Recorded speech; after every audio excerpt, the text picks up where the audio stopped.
Good evening, Warriors, and welcome into another edition of the R&R Sports Report. I'm your host, Randy Isbell. With me, as always, Mr. Robert Hagan. And Robert, have you recovered from Saturday night yet? I got a little bit of my voice back, but let me tell you, Sunday was very rough on the voice, and drank lots of water and cough lozenges most of the day. Yeah, I unfortunately could not rest the voice as much as I wanted to. I covered for a video game podcast with a buddy of mine, Sean Garmer. I sounded a lot deeper during that podcast. But voice is back, ready to go. Jam-packed show as always here on this episode. I just want to let everyone know next week is still up in the air. I've not heard updates on what is happening with the Lewiston Bengals. They have their season finale doubleheader going on right now with Post Falls. They will be playing next Tuesday. So I will be calling a game. It's just whether it is up in the Coeur d'Alene area or in Lewiston. a lot of things to figure out. Most likely, somebody else will be here with Robert, and I will hope to hop on at least at some point. But there's a good chance I'll be finishing up a game and then traveling the 2 hours back home. So we will see how that goes. The week after that really depends on what LC is going to do with the opening round and what time games are. There's a chance that we will just have to move that episode completely, or we just will miss it as Robert is unavailable that day. And if LC is hosting a game at like 6 or 7 o'clock, I'm busy as well. So keep up to date on the Facebook page, and we will do our best to keep you up to date on what our schedule will look like in May, because the lead up to the NAI World Series and all of the postseason stuff going on with spring sports always makes our life a little hectic around here. It's just crazy, and knowing that playoffs all start next week for both sides of the river, and so it's crazy with that. Track is coming to an end. I know that I was asked to do a track meet coming up next week. Not sure with leaving for bowling nationals yet if that is going to take place. Summer league is starting up. I think you're bowling. Yeah, I've already got 3 games in the books. And I have golf league that starts next week, so it's just like it's crazy. Yeah, we keep ourselves busy for sure. On today's show, we will review the Clearwater combat that took place over there, the Clearwater River Casino. Spoilers, it was fantastic. They put on a fantastic show. We'll talk about the NFL draft, of course. A weird year for me where I wasn't fully locked into this thing, because as a Jets fan, for the first time ever, I just knew it was going to be semi-boring. It was like pick up some pieces that were needed. No flashy moves were coming. But we'll talk about everything that happened over those 3 days, and then we will give you our post-draft NFL power rankings, as we haven't done enough of those, right?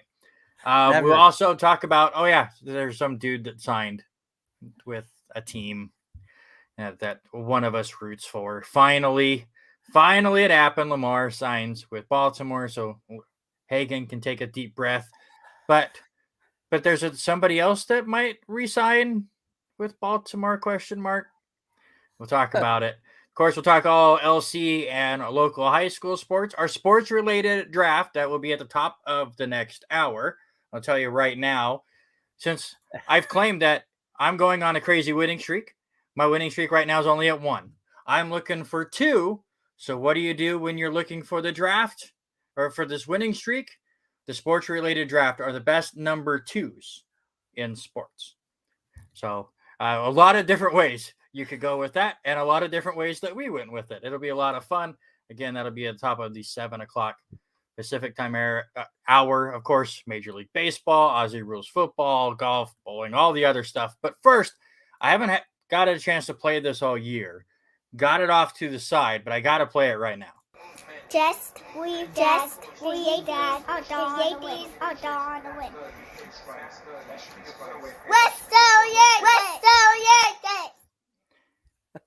It's been a rough start of the year. They're in a good game right now, tied at 2. I've got it off to the side. I've got the Knicks game off to the side. The Kraken will be on a screen at some point.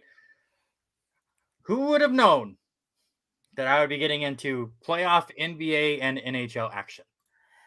Who would have figured both of your teams would have been there at the same time? Not me. Usually it's been absolutely horrible. All right, let's get into it. Clearwater combat. Just overall thoughts first, and then we'll kind of go through some of these fights. I've been to, I believe that was my 6th or 7th MMA between Worley and up there at Clearwater, or at Coeur d'Alene Casino, also Northern Quest. Been to a couple there, been to a few down here. I have to say, hands down, I think 4 of the best fights I have ever seen in any of them came out of this event this past weekend. And hats off to Austin Arnett. I mean, he even came over and chatted with us for a second real quick, with he was everything busy. going He on. was running all over the place. But, he has kept his dad's name alive in this thing, and he has been unbelievable. April and having April here, awesome. Dimitri's mom, he had, and we'll talk about it when we get it. Probably hands down the best fight I Oh have man. ever seen in all of my MMAs that I have been to, hands down. And you and I looked at each other when we saw April stand up, and it was like she was even getting nervous. She It was disappeared. crazy. She straight disappeared during that fight from us. I was having a lot of fun watching her go through all of the emotions, obviously, as a Mhm. mom of somebody in there in the octagon. But that fight was insane. Shout out, of course, to Dimitri and who did he fight? I'm playing. Was it Kenny? Madruga. Yeah, Kenny Madruga. I was blanking on his name. It was one of those situations. Haley and I were talking as all the entrances were coming out that like I don't want to root for Kenny because he's going up against Dimitri, and we've had Dimitri on the show a couple times, and I've obviously have a lot of respect for Dimitri, and it's like obviously I knew who I was going to root for coming into this fight, but then he comes out with just the goofiest entrance song, which I have said every single time we've had a fighter on Mhm. that you need to have a goofy song or something that really sticks out. Everything else was like this country rock or rap stuff. It's like I didn't get any WWE things, which made me disappointed. But he came out in just some goofy song that got the crowd singing along. He had like Dragon Ball Z attire on. It was like that's my kind of dude. And then he almost knocked himself out getting into the cage. Like literally put a dent in his forehead before the fight started. He was so jacked up. And we'll talk about that fight here in a little bit, but it was like just one of those like I want to like Kenny, but I have to root against Kenny for this entire fight because he's going up against Dimitri. Just the atmosphere there was phenomenal, especially in that fight where something crazy would start happening and then you just couldn't hear anything. Like the Mhm. volume in that place just got to a ridiculous level that my ears just stopped working. And you felt the chills of the place. Can't even imagine what the fighters are going through during all that. But I think at that point you're so zoned in, you might not even hear them. But just a phenomenal effort by everybody. I will say once again, you see it when you watch fights on TV or you see clips that just the respect that these fighters have with Mhm. each other just is incredible. I think that's always my favorite moment. Again, Dimitri and Kenny had the fight of the night. And the moment that fight is over, Kenny has that moment of just frustration that he lost. And then it instantly turned into the gratitude and respect towards Dimitri. And they had a lot of conversations, not only right after the fight, but I saw them Mhm. talking and shaking hands during other fights. Fighters were being in the corners of their teammates before and after their fights. It just the respect that all of those guys have. I mean, obviously the work that they put in absolutely shows, and they know that the other person is putting in that same amount of work. But Mhm. it was just awesome to see. Yeah, and this was your first environment to this, and so it was kind of cool to sit and listen to hear you listening to what was going on, and Mm-hmm. watching you and Haley trying to figure out what was going on, and we had people, all kinds of people, all through the night coming up and stopping and chatting with us, and Mm-hmm. just how social it was, to even having Brian's cousin come and and fighters relatives come sit where we were at, as you and I were second row and was Mm-hmm. able to sit very close to the octagon, but having these family members next to, taking pictures and videoing and seeing how many people had their cameras out too, and a Mm-hmm. lot of them live streaming the bouts and stuff, just tells you how much this is growing, not just in this area. You look at the other ones, in Worley and in Spokane, and now things are spreading out to over on the coast, Seattle, over at I'm drawing a blank at the casino over near Seattle, Federal Way, in that area, but MMA is just growing leaps and bounds, Mm-hmm. and how much people are liking it here in the valley. I don't think there was many people that there was a seat open anywhere. So, Right. but Yeah, absolutely. And I'll say this. I mean, I know, like you said, a lot of people were taking a lot of pictures and live streaming stuff and taking videos. I was so invested in all these fights. I don't think I didn't take a single picture. I didn't either. There's a couple moments where we'd have like the intermissions and stuff. I checked my phone, not that I had any service anyways. But yeah, I was very invested in all of this. Again, the atmosphere there was absolutely fantastic. And again, I completely forget who it was because I don't have my sheet with me, and I know things, card subject to change was a big thing once again for Clearwater Combat. But whoever it was that came down from Spokane showed up mid-show and got 20 minutes to warm up and went out there and fought. It's like he was trying to fill in for somebody. Stuff changed with his travel arrangements, but still to go out there and say, nope, I came here to fight. This guy was expecting a fight. I'm going to give it to him. Yeah, thank you, Buddy Brown. Just mad props to him. And he ends up losing that fight, but it was really cool to see. You don't see that anywhere else. You don't see that in other sports. Any other professional sports other than hockey. Hockey does this when the series is over. Everyone will line up and really show respect. You don't see that. Like basketball series, sometimes at the end, they'll kind of muddle around and talk to friends or whatever. Baseball teams just disappear. Football, they'll do the same thing where they'll kind of meet in the middle, kind of, but a lot of people just leave. That you don't have that same respect that you have here with the MMA. And it was phenomenal to watch. And the fights were great. There's a couple quick ones in there as well. Dimitri and Kenny definitely was not a quick one. And, oh man, the amount of near finishes in there. Like I joke as a WWE fan that gets it all the time. Oh, wrestling's fake. I always throw that back at MMA people. Oh, MMA is fake. It's scripted as a complete joke. You could not script how many false finishes and near submissions that those two had, where me as a complete novice fan to the sport, we go, oh, that's it. There's zero chance this guy's getting out of it.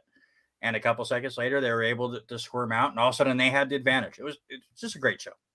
Yeah. So let's lead up to that bout. You and I talked about it. Hands down, best bout of the night. Goes into the fifth round. Dimitri comes away with the win in there. But a couple of things that concerned us right into the first round is, going into the cage was a little bit of a challenge for Kenny. As I even talked with one of the kids that was there at the fights. They asked me which was my favorite, and I told them, and they agreed, and he said, "Did the kid hit himself?" And he said, "Yeah, he tried to hop into the ring and whacked himself on the head. Right, Kenny did right away." And then within the first about minute, we saw Dimitri bleeding already. Had a little cut on the top of the head.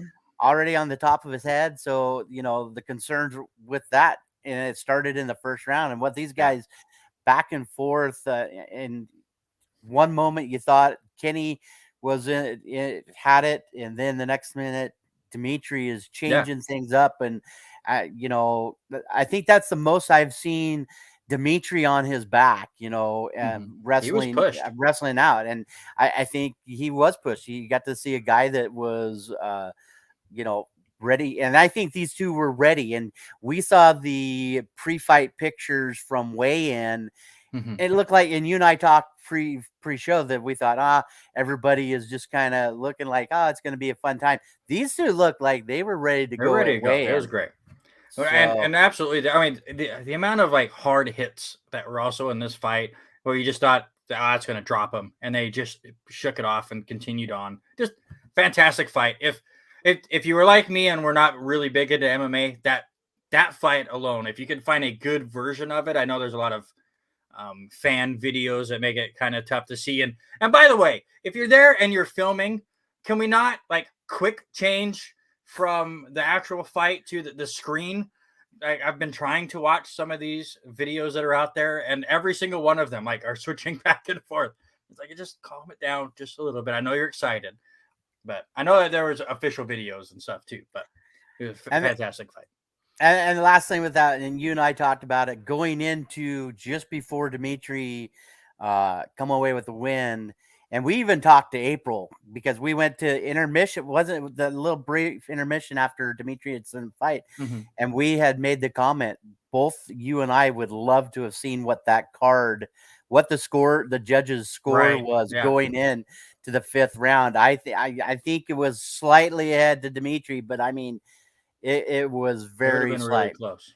Yeah, we did not get one decision in this, or a judge's decision, I should say. But go ahead and run down through some of the rest of this card.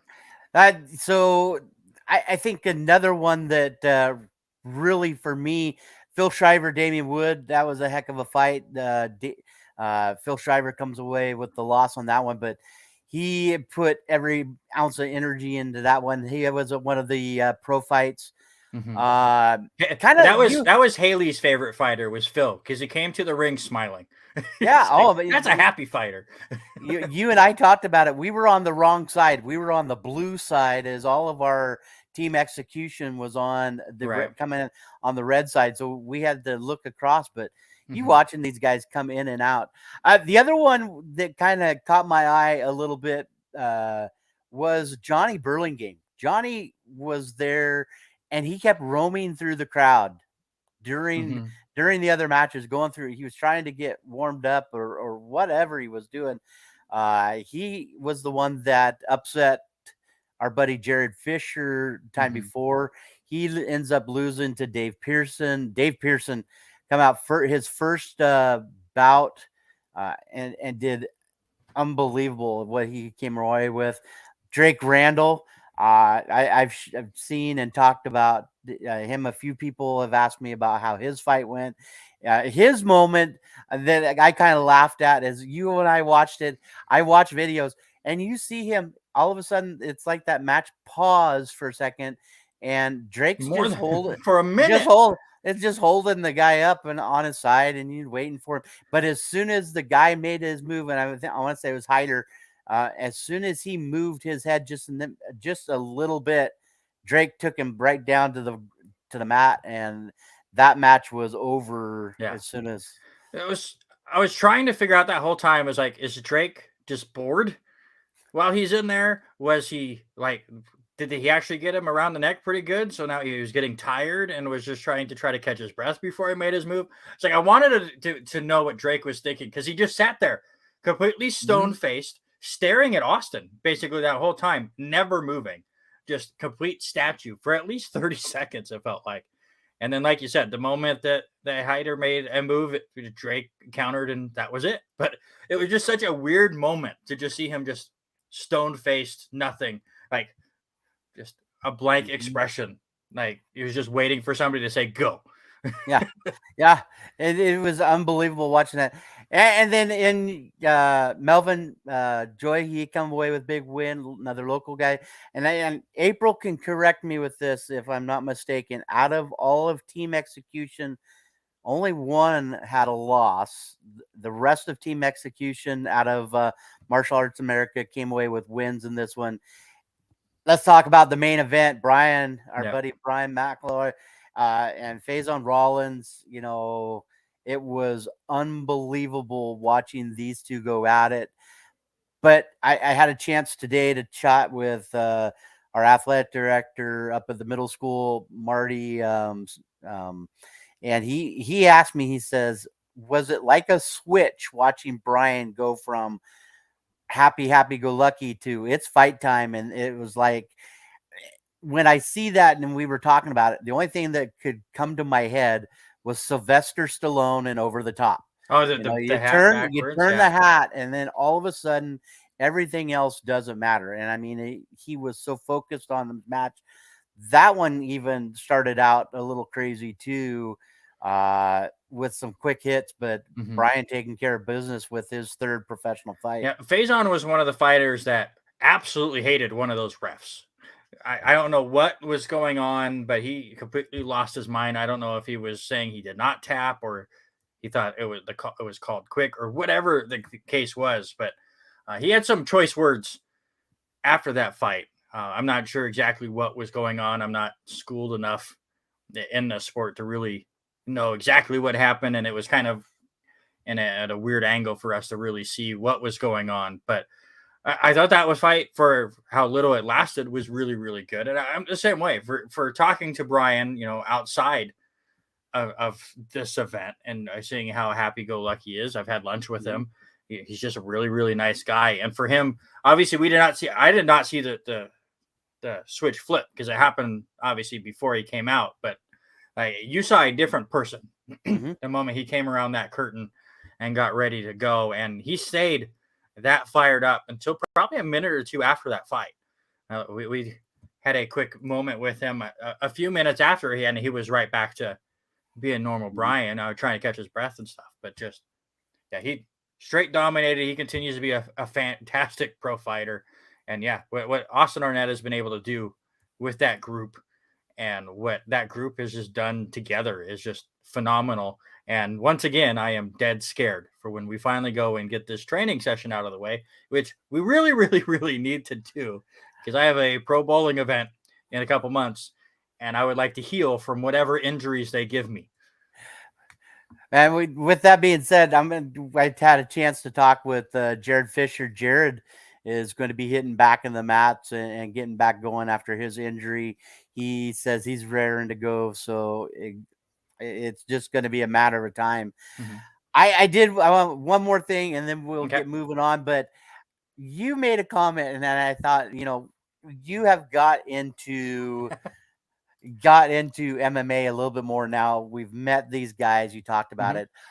I laughed a couple of times when we'd turn and look at the big screen because we kind of got blocked out. And you saw the guys had their shoulders pinned to the ground. 1, 2, 3, match over. How many times you did that? I think like just start counting. Let's go. Seeing you in an MMA fight, it was I think a totally different realm from what you used to. Oh yeah, for sure. And I was having fun. I know you can't pin somebody in an MMA thing, but it was there was actually one in Dimitri's thing where Kenny just rolled him up. Like he was trying to get him in a submission, and the way he had his leg, it looked like he was just rolling him up for a pin. And they were fighting around there, and Dimitri's shoulders were down. And I'm like, it's just the WWE fan in me just was coming out a little bit. But yeah, it was a blast. And again, with how kind of tight that whole event center is, like the moment anything crazy happened, just I couldn't hear anything. It was just white noise for a moment. And it probably didn't help. It probably didn't help this big guy sitting on the end and are jumping up and down all the time, yelling. Anything happened, I was up out of my seat, or the ladies right behind us just were going crazy. So it was great Saturday night. So hopefully we'll get Austin in and let us know when the next one. I know the next one's got to be September, October, November, somewhere in there. So we'll have another one coming up very, very soon. Absolutely. A lot of fun. All right. Let's get into the NFL draft that was last weekend. And we won't talk about our top 10 mock draft because we don't want to embarrass ourselves. It did not go well for us at all.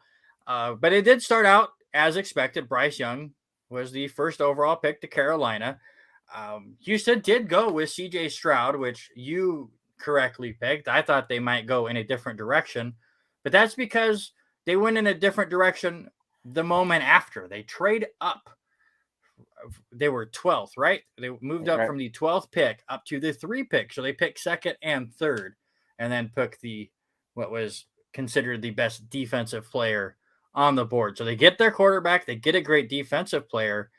I just like to see a team like Houston, who has kind of been in the dumps for years, making big moves to try to finally get better, especially in an AFC South that right now feels wide open. Jacksonville, to me, feels like a decent team, but with the rest of that division, they might run away with it this year.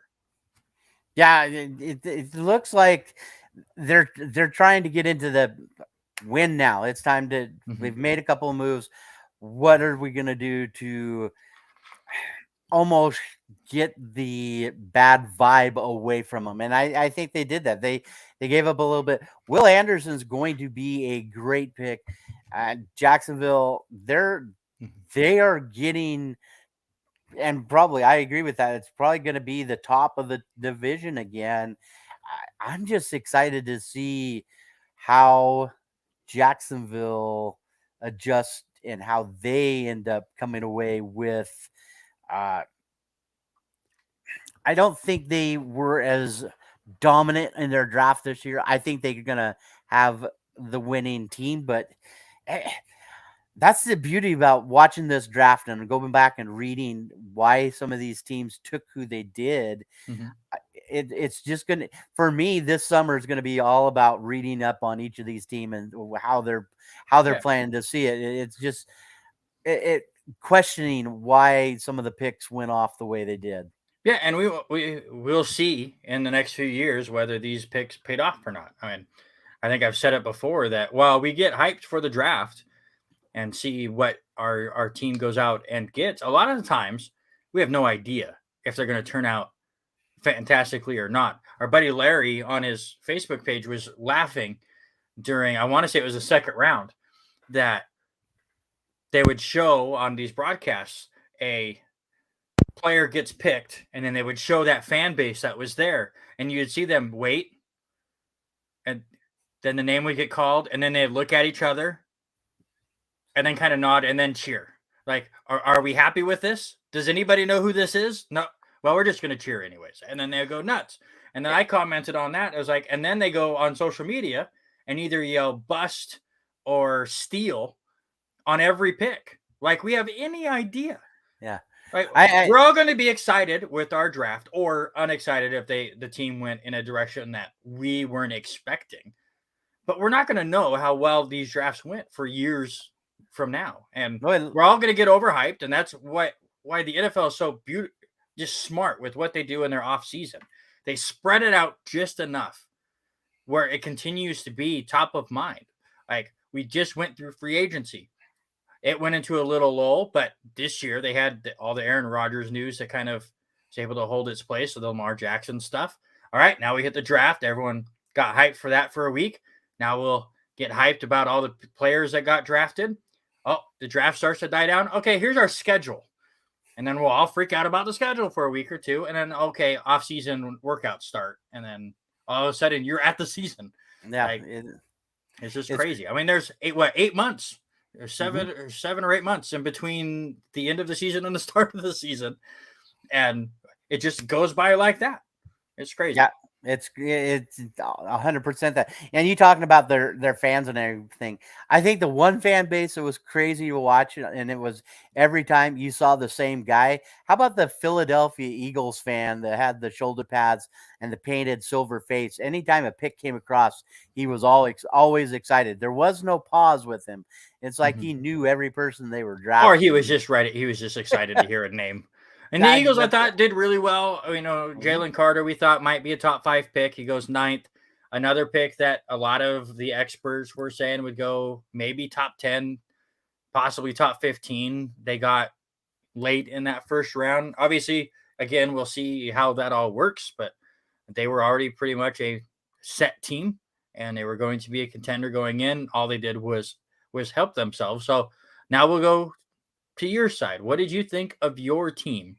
How did the Ravens do in your eyes? You know, I even texted you. We were actually kind of together. We were at the track meet as things were going on, and you had called it. And I thought that Addison was going to be our receiver. I feared Zay Flowers was going to be gone, but you called that one for the Ravens. But really, I think the only one that really I question about is probably going to be Andrew Voorhees, the guy that he was the guard that hurt his ACL at the combine and is done for the year. He won't have any look. They do pick him up in the 7th round. He's my only question mark in that. Yeah, but in the 7th round, it's not. Yeah, that's fine. You look at what Baltimore does with a lot of their defensive guys. I think Trenton Simpson fits in quite well. Him and Tavius Robinson, who I think was a great pick in the 4th round, how those two are going to play in. I think Tavius will play a little bit more of that outside backer. I don't want to compare him to Suggs. God forbid he is not a Terrell Suggs yet, but he will play that same kind of idea where he can play on the outside, on the edge, or bounce him in to the inside and play decent there. And then, you know, the Ravens always pick up another type of offensive lineman, and they They come away with Malasala Alvame Lalulu. He is the guy from Oregon, and he was a heck of a Nice try. tackle from. Yeah, I know I butchered it, but he came away from Oregon, and they were still talking about him the next day of what he is going to be capable of, and I think he might be a year down the road, but I think it'll be a good payoff for him. Yeah, again, who knows? There's a lot of times where these late round picks work out extremely well. Just ask Robert Taylor about Pacheco, the running back for Kansas City. He was, what, a 6th or 7th round pick? And sometimes they work out way better than expected. And sometimes these first round picks we're all excited for just don't work out. And that's just the way it goes. It's a complete guessing game for the people that really know what they're doing. Yeah, 7th round pick. So for us that, don't get into the weeds of the film and talk to these players and talk to them at the combine and watch them do all this other stuff and talk to their coaches, and who knows? You just never know. For the Jets, I thought it was an okay draft for what I was expecting. I knew it was going to be a lot of linemen as they were trying to fill some holes. I said last week that I was dead set that the Jets were going to take an offensive lineman with their first pick. Unfortunately, that trade with Rodgers did kind of have some bad juju come the draft, that moving back 2 spots cost them an offensive lineman because the only 4 that had first round grades all went before the Jets were able to pick at 15, including Pittsburgh trading up with the Patriots to take that last lineman with the 14th pick, which was the guy that I had predicted that the Jets were going to take. So that hurt. They went with Will McDonald IV, who I had said Robert Taylor's Chiefs were going to take. We'll see if that works out. They do go a couple offensive linemen with their next 2 picks. Hopefully they can fill some holes and they can get an offensive line that's good and healthy, please. That's all I ask. It's just, can we have the same line back-to-back weeks? Yeah. It would help. The running back they got, I'm not going to attempt to say his name like you took the Abanaconda. There you go. The only thing I know about him is he is fast. So will he be a kick returner? That's a possibility. Maybe just somebody to throw screens to as a breather for Breece Hall or Michael Carter, just kind of a change of pace kind of back. We'll see where he can kind of fit in. Then they win a couple defensive players. And then once again, they draft a tight end, and tight ends just go extinct in the Jets. We'll see if Aaron Rodgers actually throws to a tight end. Because you know what? You know the last tight end that has done anything for the New York Jets? Like Dustin Keller back in like 2003. It's been a long time since a tight end meant anything for this team. So I was trying to remember the tight end from the late 80s, early 90s. What was his name? That's before my time, but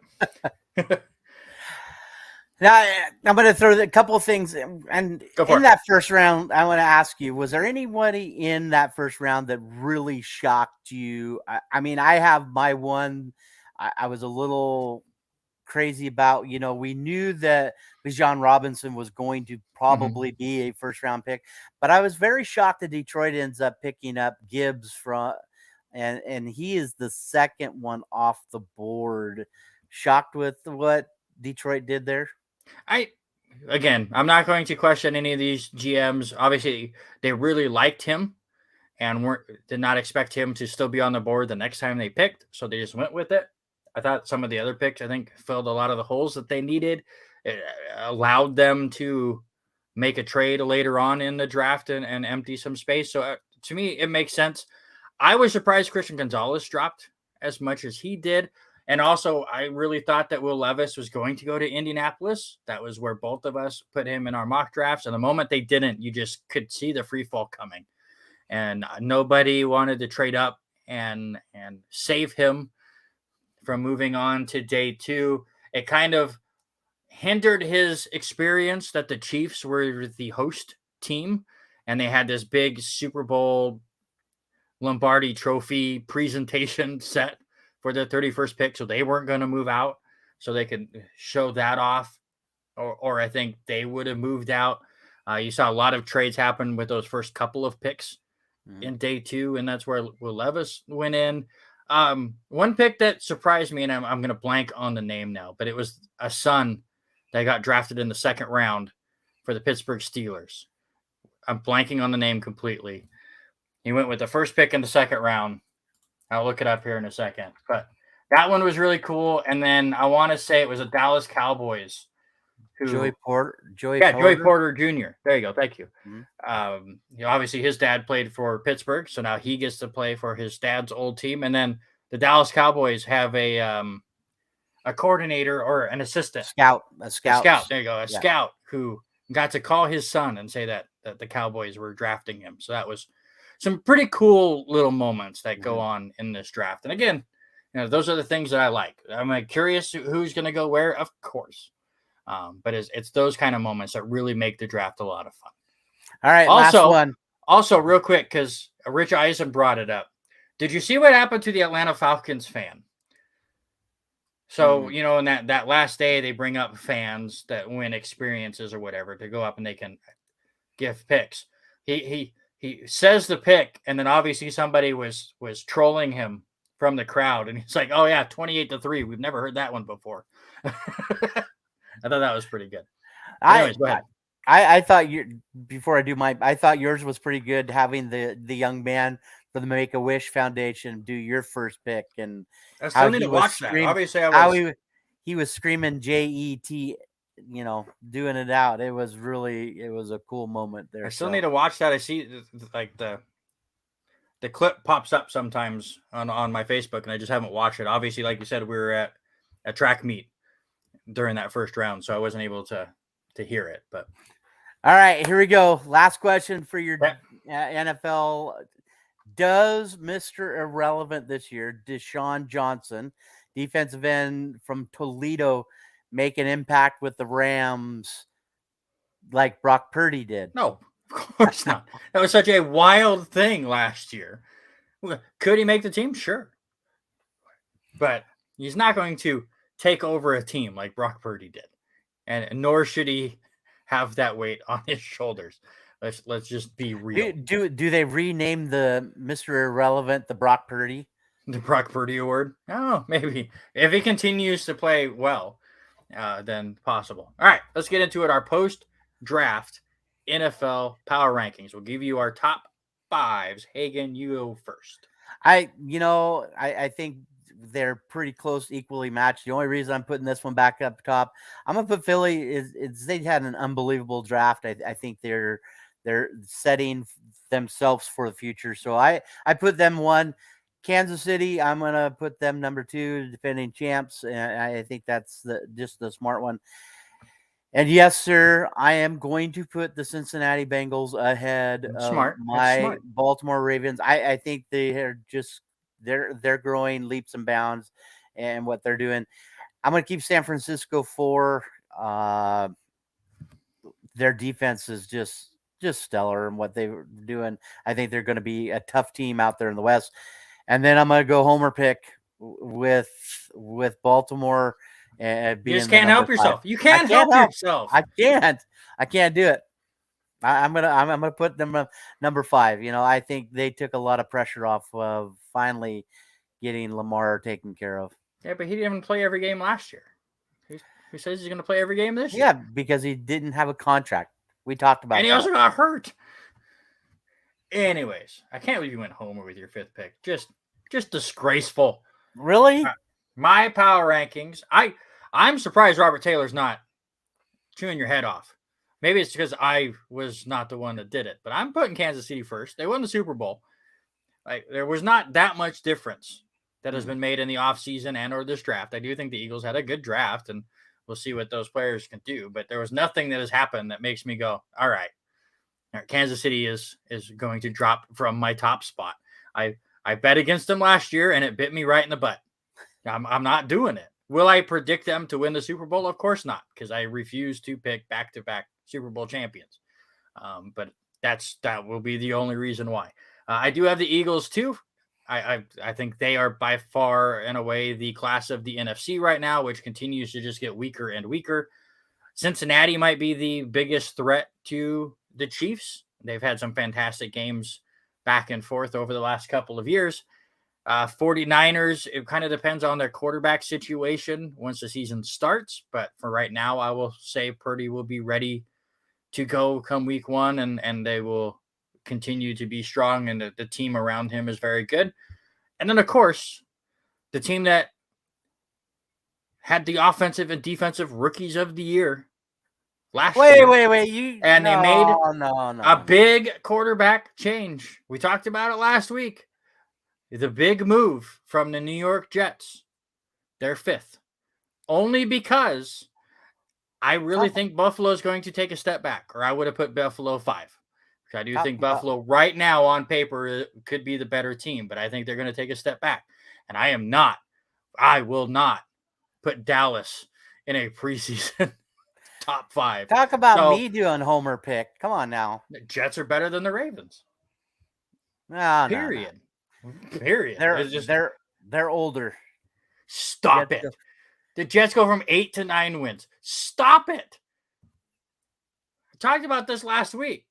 It's insulting to think that Aaron Rodgers is only worth 1 extra win compared to Zach Wilson, Joe Flacco, and Mike White.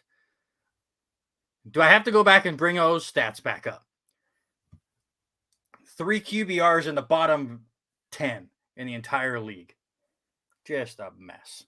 No, they will not. They might finish 3rd. I'm telling you right now. Harry, both Randy and I did last week talked about them taking a step backwards. So I think we both disagree with you. I don't think they run with the East this year. I think the AFC East is going to be so close. It's gonna go back to those wild times where it's going to come down to the final week between multiple teams. I think New England is set for 3rd, but I think none of the other 3 teams winning that division right now would shock me. Everyone was decimated by injury, sir. Everyone. Again, the Jets had a 3rd-string offensive lineman. Oh, yeah. And 3 of the worst quarterbacks in the league. And lost Breece Hall. And just, anyways. Some quick news real quick. Jordan Love signs a 1-year extension. So he gets more money now instead of his 5th-year option, but not as much wiggle room from there. Buffalo does sign Latavius Murray. Sure. It's another running back that will be completely ignored for the Bills. They still refuse to run, and that's why I don't think I worry about that team. Baltimore is not going to pick up Patrick Queen's 5th-year option. What do you think about that? I think that's going to be hurting him. I don't think the draft picks were enough, but maybe Patrick Queen pays himself into a spot that they'll pay him here at the end of the next season here. So at the end of the 2023 season. Hey, by the way, the Yankees win. Michael King needs to be the closer of this team. Period. End of story. That's where I'll leave that. Denver does pick up Jerry Jeudy's 5th-year option. I think that's a smart move. Jerick McKinnon signs a 1-year deal, and they decline CEH's 5th-year option. Obviously, that pick has not gone the way the Chiefs were hoping. You put Jet stuff in here, I don't care. They've signed a couple of free agents that they're just trying to find people to stay healthy and work. Right. Well, the one I did add, he is a Cougar. Your team does sign Derek Langford, who was a local boy here, Washington State Cougar. So excited for that one. So Yankee final was 4-2. There, 4-2 Yankee win. Thank goodness. They have been. Speaking of injuries, good grief. The amount of injuries the Yankees have gone through. Yeah. The injured list for the Yankees right now could beat a third of the NFL or a third of the Major League Baseball teams right now. Just their injured list. It's insane. I would take the injured list to sweep Oakland. That's for sure. Good grief. Just a complete mess. And yes, the Rays are just insane right now. I can't say anything. Detroit did trade DeAndre Swift. He went to Philadelphia, right? Mm-hmm. Yeah, so it's another good move for the Eagles. All right, sir. Lamar Jackson and a 5-year, $260 million contract, $185 million of it guaranteed. Your thoughts? I think finally things happening. You hear them talk about they waited for the Jalen Hurts thing to come down. Time out. Harry is over here talking about standings in the beginning of May. That shows a fan of Major League Baseball of a team that doesn't know what championships look like. Just saying. Go ahead. Anyway, Baltimore does come away with I think they finally met. I really think they were close a few times. I really do. I think that they were going to make something happen. I'm shocked, but not shocked that I wanted them to get it done before the NFL draft. I think waiting 2 hours before the draft kickoff was a little much of it. So I think it's good. Now, did they get enough weapons? I don't think Nelson Aguilar was the answer. I don't believe they were the answer. But they do acquire OBJ. They get Odell Beckham. Now they've got Zay Flowers that can run you're going to get Antonio Brown, apparently. I don't know. I just, when you sent me that, I'm like, well, how does that fit in? How is Antonio Brown going to be? Interesting news that I just got. All right, we'll talk about it in a minute. Okay. So I think obviously it's good for Baltimore to finally get this set up. They can thank Jalen Hurts with his deal that got signed that kind of put these guys in the same category. So it does help Baltimore. I do. Mm-hmm. Obviously we have a few months till we're doing our predictions, but I think I'll put Baltimore second in that division behind Cincinnati and most likely a wild card team. So, I mean, it's good. Yeah. And I think the big thing, for me is now that they've got they did pick up a young college offensive coordinator to be the new offensive coordinator. I think that plays into the way that they coach it and what they do. I think having a new coach that Lamar gets behind and they can design a few more things because Greg Roman, most offensive coordinators get stagnant. And if they don't mix things up and change things around, things don't work out the way they do. Now, with that being said, you look at Josh McDaniels, he looked really good, but you also had Tom Brady making things happen in New England years ago, but now he's proving that he's not that guy out there elsewhere. But I think having a new coach around is going to be a big thing. Mm-hmm. All right, let's get into some LC stuff, and then we will talk about the NBA and NHL playoffs. And then, guys, please stick around. We're going to need your thoughts on an interesting sports-related draft this week. But regular season is now done for Warrior baseball. They scared us. They needed to win at least 2 against Bushnell to lock themselves into this conference tournament. They lose the first one 12-8, but then really turn things around. They win the next 3 by a combined score of 41-9. So, absolutely fantastic finish. Locks them into the conference tournament. They finished the regular season 29-14, a rough 14-10 in conference play, where the Cascade Conference continues to improve, and the Warriors have just underperformed this season. They're going to be the 4 seed in this conference tournament, hosted by Oregon Tech, who locked up the top seed, as British Columbia could not get it done here in that final weekend. So the Warriors will take on Oregon Tech on Saturday at 2:30 p.m. The Owls took 3 of 4 against LC here at Harris Field earlier this year. They took the first 3, and I want to say it took like a grand slam, a walk-off home run or something for the Warriors to even win the one game that they got. College of Idaho will also take on British Columbia. That'll be at 11 a.m. on Saturday. It's a double elimination tournament that'll go on from Saturday, Sunday, and Monday. And then we'll start getting word on who will come to Lewiston for the opening round, as the Warriors were named as one of the 10 opening round sites, though Lewiston was already locked in for one of those spots. So see if the Warriors can get some momentum going into that opening round site. Because again, if they don't win that opening round, the Warriors will not be in the World Series for the first time since like 97 or something, because they've had the automatic bid for a long time. They took that away last year, which I think was the right call.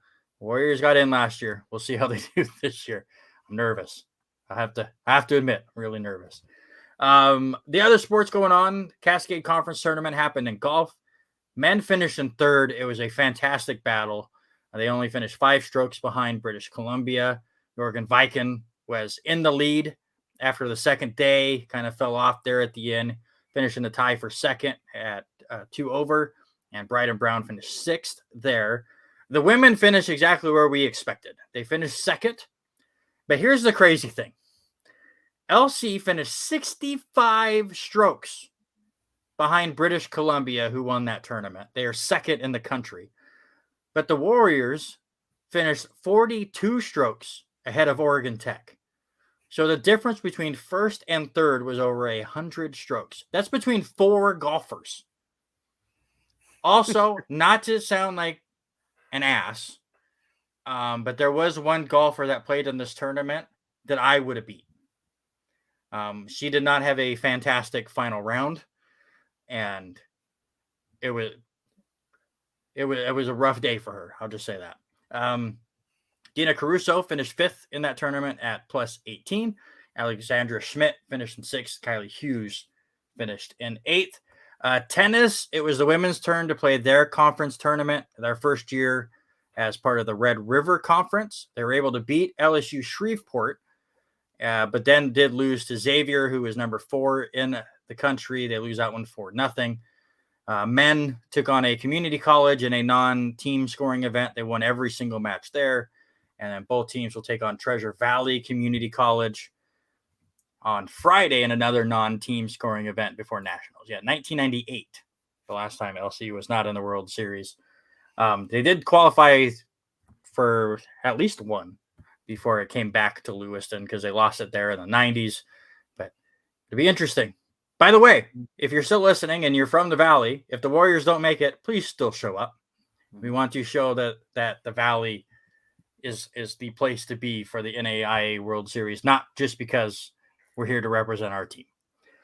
Track will obviously they will split up. They're not all going to take part in all of these events, but track will take part in 3 different events this weekend. You have the Oregon Twilight on Friday, the Linfield Twilight, and the Portland Twilight on Saturday. So I'm sure we'll have more records set by different runners and jumpers and throwers and stuff for LC. That's what they do, but it'll be interesting with the 3 different events. A quick update with the NBA and NHL playoffs. Miami has a 1-0 series lead over the Knicks, but the Knicks right now with a 3-point lead here in game number 2. It is starting to wind down. Honestly, don't even know if any other games are going on today or any other games happening today. Lakers versus Warriors today. Right now, yeah? the Knicks. Yeah, so I already said the Knicks score. You're good. So yeah, Golden State and Lakers will start their series. Philadelphia has a 1-0 lead over Boston. That was a pretty good game. Oh, they've already started. There you go. Kraken are losing 1-0. And Denver has won the first 2 against Phoenix. The Nuggets have been really, really good. I think they'll have no problems there. NHL, they will start their second round starting tonight. And we'll get some predictions in. Why not? So Toronto versus Florida, sir. Even now with what is going on. What's that? Go ahead. There's a mistake I made. I fixed it. Oh, I was to say, I think the Maple Leafs end up coming up. They're going to win that and win 5. So I've kind of been watch the scoreboard a little bit more now that it's down to the final, 4 matchups. Yeah, by the way, Toronto's going to have to win the next 4 for your prediction to be right. Yep. I made this prediction before. I'm going to take Florida in 7. I put Carolina because I'm in an NFL mood when I was putting that stuff in. I just saw Panthers and lost my mind. Carolina takes on New Jersey. Their first game will be tomorrow, and I think both of us go the same way. I'm going to say the Devils in 5. They had a good series with the Rangers. They went 7. Yeah, and I'm going to say Devils in 6, just to be a little different. Vegas and Edmonton get things going tomorrow in Las Vegas. Give me the Oilers in 7. Why not? I'm going to take Vegas. I think they come out and win big here in the first game. They was going to start it at home, and I think they win it in 6. And as mentioned by Denny, the Kraken trailing 1-0 in their first game going on right now. I'll turn it on once our show is done, as long as the game's still close. But it's Dallas and Seattle. Seattle became the first team ever to win their first ever playoff series. And it just so happened to be against a defending Stanley Cup champion. So cool to see the Kraken get things done in 7 games. I'm going to say they get it done in 7 again, because why not continue with the hope, right? Yeah, give me the Kraken in 7 too. We got to play local with this one. So hopefully they can play as hard as what they did against the Avalanche. Yeah, the goalie's was insane in that Colorado series. We'll see if he can keep it up. Yeah, right now, hold on. Let me move it over here so I don't turn my back to everything. MLB scoreboard games in the books. There it is. There it is. I was wondering how long it was going to take. I want to make sure we get those in there as well. MLB scoreboard. Harry's Braves got things done. They won 6-0 against Miami. Eric's Tampa Bay beat Pittsburgh 4-1. My New York Yankees got it done against Cleveland, won 4-2. Washington beat the Cubs 4-1. Boston over Toronto 7-6. White Sox over the Twins 3-2. And going on right now, Denny Grubb's Baltimore Orioles leading Kansas City 10-7. Robert Taylor's Angels leading the Cardinals 5-1. Diamondbacks over Texas 4-3. They're in the 6th inning. Giants over the Astros 2-0 in the 7th. Rockies over the Brewers 2-0 in the bottom of the 5th. And where are we at? Seattle and Oakland scoreless in the 2nd. Cincinnati and Padres scoreless through the 1st. Hey, Denny's got a question. Name the only American League team with more wins than Baltimore. Hint: it doesn't rhyme with the Spankies. Right, yeah, it's Tampa Bay. Yankees are last in that division, and they're over 500. The AL East is going ridiculous right now. This period has gone completely nuts. It's going way nuts. So, yeah. Danny's been there with Baltimore for a long time. Before we get more into baseball, Danny, don't worry. We will hit a lot of baseball. Let's get into our sports-related draft as we are hitting the top of the hour. So, again, I prefaced this at the beginning. I announced I was going to go on a crazy winning streak. I started it last week, got the first win, which, by the way, I lead 22-14 on you now. But we've done 51 of these things over our time, which is just absolutely crazy. So I went, you know what? Going on a crazy winning streak. This week will be number 2. And then the small light bulb I have in my brain kind of flickered. And let's do. You mean you've got a little gas lantern in there that was having trouble getting the pilot started? It rarely works. But let's do the best number 2s in sports. And you instantly messaged me back going, what do you mean? Like, are you meaning jersey numbers? Or what? I'll go, you can take it in whatever direction and I want to go. And you did, and which kind of blew me away. You went crazy with it. I had one in mind, and the reason why I kept it open was for my last pick. Mm-hmm. And I love my last pick, and I'm glad you didn't steal it. But go ahead. I came up with the topic. You get the first pick. What's the best number 2s in sports? So I'm going to preface this. Hopefully, my power rankings for NFL doesn't affect my vote that I get from Robert Taylor. Hey, you know what you could do? You could change one of your picks to the Kansas City Chiefs, the best number 2 in your power rankings. I like just that. Try to help you out a little bit. So, you're right. I texted you. I'm like, how do we take this? And you said you can take it however you want it. Mm-hmm. And so I did. I kind of bounced around from the all over the place. And the first thing that popped in my head was the best number 2 was the best player behind another player on a team. Okay. And for me, that's a no-brainer. That's Scottie Pippen. He was the best guy that played behind. So he's better than Shaq. Michael Jordan. Heck yeah, he's better than Shaq. Okay. You and I talked about that because I gave you the hint. I'm like, okay, so if I said Kobe Bryant, so I say Shaq was the better player behind him. So that's where it came from. But I'm going to go Scottie Pippen. I think he was there. He played 10 years with Jordan, was there for all 6 of those championships, 7-time All-Star, 10-time All-Defense. If Michael was down, Scottie was there to pick him back up. But it was that too.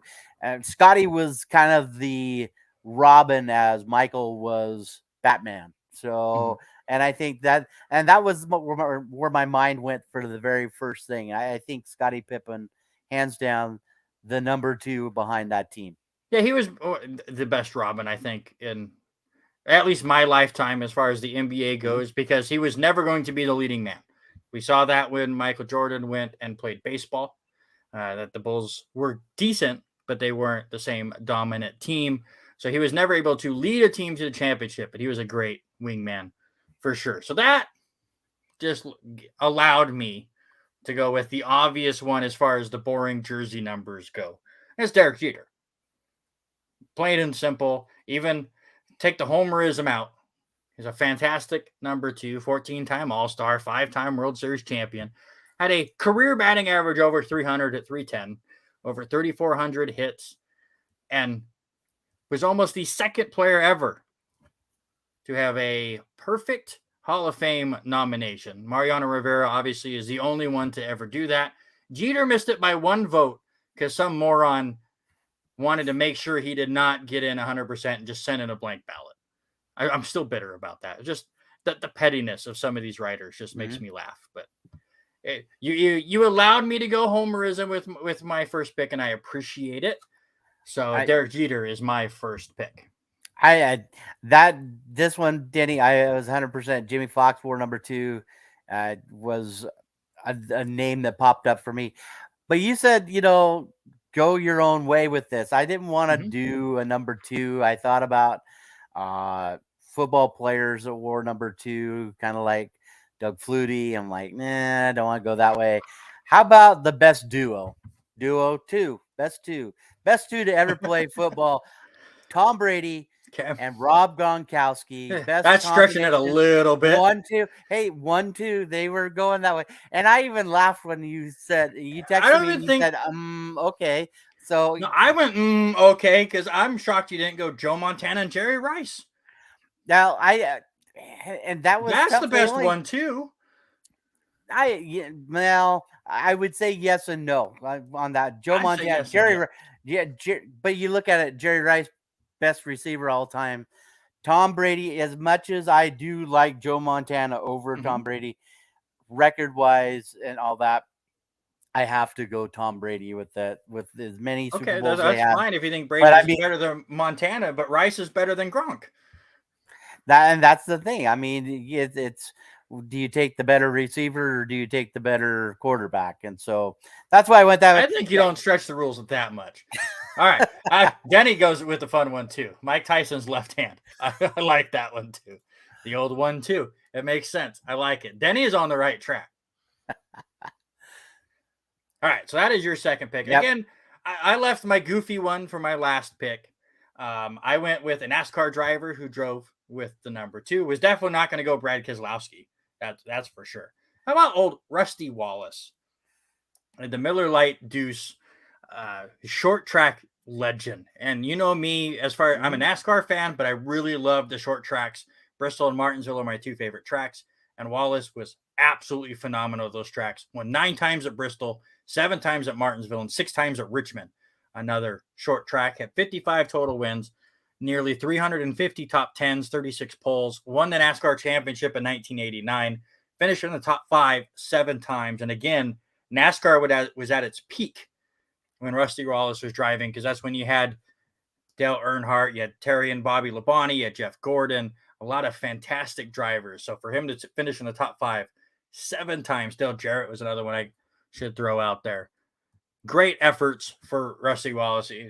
He was one of my favorite drivers to hate because I was a Jeff Gordon fan, and they always would get into it. And Jeff Gordon was also really good at short tracks, and Rusty Wallace was always there at the end. He and Jeff Burton were always the ones that were Mhm. causing Jeff Gordon to not get wins. So he was my favorite driver to hate when I was growing up as a young NASCAR fan. All right, give Yeah, me your last one. yeah. I mean, that was a good one, but Oh, look he at Aaron he fell Rodgers at the behind. Knicks game. Look how happy he is. I love it. Well, no, I've got the Kraken game on. For me, the next one, I finally went with a jersey number, and you even texted me. He said, he wore that number? Yeah, he wore that number. How about the second greatest manager in Dodger blue color? Give me Tommy Lasorda. Over 3,000 games, 21 games. He was two-time manager of the year NL. He 4 pennants, 2 World Series, Hall of Famer. Uh, the biggest memory that I always remember with Tommy Lasorda was at an All-Star game. Remember when he got hit with the bat and he went tumbling down? Listen, that guy, to go out the way he talked to his pitchers, handled his pitchers on the mound. I think he just a class act, being one of the best managers in history, and Oh, okay, he yeah, wore right, his right. number Okay, yeah. 2. I always get Tommy Lasorda and Tommy Russo mixed up in my Oh, head for whatever reason. But yeah, I do remember that moment happening. All right, my last one went a little goofy. It's the old deuce. It's the curveball. It's the best pitch in all of baseball. Now we get that weird. Oh, I'm blanking on what they call this weird slider curve mix thing that the slurve. no, they have a different name for it now. It's some dumb name that people are trying to get over, and it's a dumb name. But the old anytime like pitchers have different pitches, and they obviously you put different fingers down or you hit the little pitch comp thingy now. Mhm. But what is always number one? It's the fastball. What is always number two? It's the curveball. A It's the good best old number two. Uncle Charlie, huh? So absolutely. So I will go with the curveball as one of the best number twos in sports. So it's an interesting one this week. I will let you guys decide now. Robert has Scottie Pippen, the duo of Tom Brady and Robert Gronkowski, and Tommy Lasorda. And I have Derek Jeter, Rusty Wallace, and the old curveball. Let us know in the comments who wins this week's sports-related draft. While we wait for those to come in, Honorable mention. Robert's power rankings: the Kansas City Chiefs. The Deuce. yeah, just remind Robert that you took Kansas City second. I love it. You fell for my trap, sir.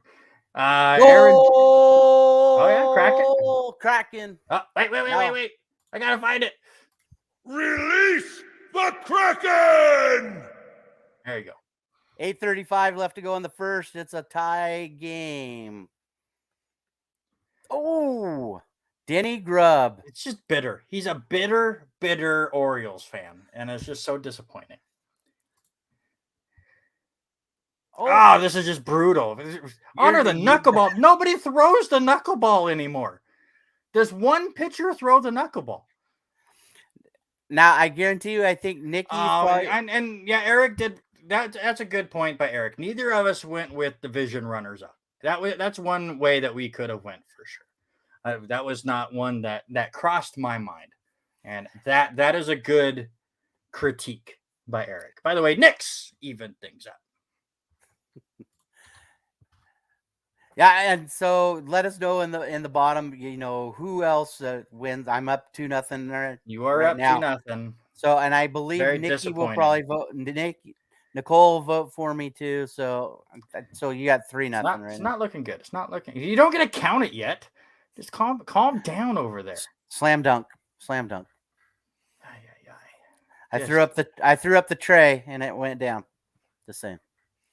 As Sami Zayn once said, "We the ones and you the twos," and that's where things fell apart for me. Aaron Judge is on the 10-day IL with a hip strain. 13 Yankees are on the. It is 12 now. Harrison Bader did come back today, made a couple good catches in center. They do lose a reliever for the year. By the way, that trade that the Yankees made with Oakland just looks horrendous, as Montas and Trevino are both now out for the year. It's just a complete mess.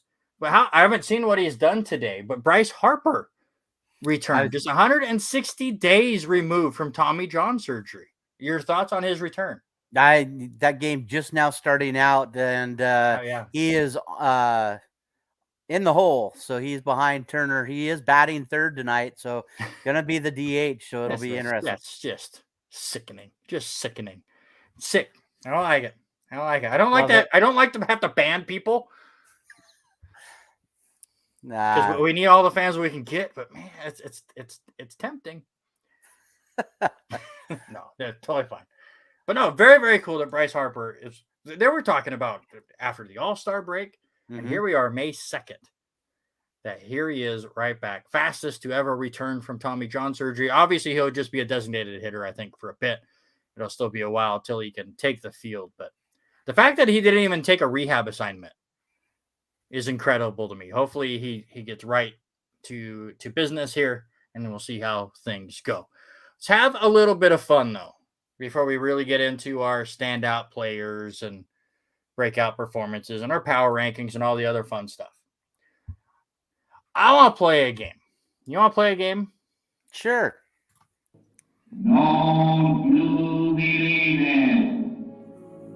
Let's play Randy's Believe It or Not. Again, the one game that is super original. No one else has come up with anything like it. I'm going to give you a thought that crossed my mind, and you tell me whether you believe it or don't believe it. I see him wear an orange and black shirt. Do I have an orange and black shirt? That's a good question. I would, if I was not down 3-0 right now, if I get a couple more votes where changing to an orange and black shirt would give me the victory. Actually, I know Chase is a Cincinnati Bengals fan. He's got some orange and black shirts. Yeah. If more people want to see me change, then there you go. I got a Spokane Shock shirt, but you'd be swimming in it. It's orange and black. Interesting. But anyways, so a couple thoughts that crossed my mind while setting up notes throughout the week. Just want to hit you with some of them. Just tell me if you believe it or you don't believe it. That simple. How about this? Believe it or not, 4 of the top 10 current payroll teams will not make the playoffs. I say that because currently 4 teams would not make it. The Yankees, Padres, Phillies, and Angels would not make it.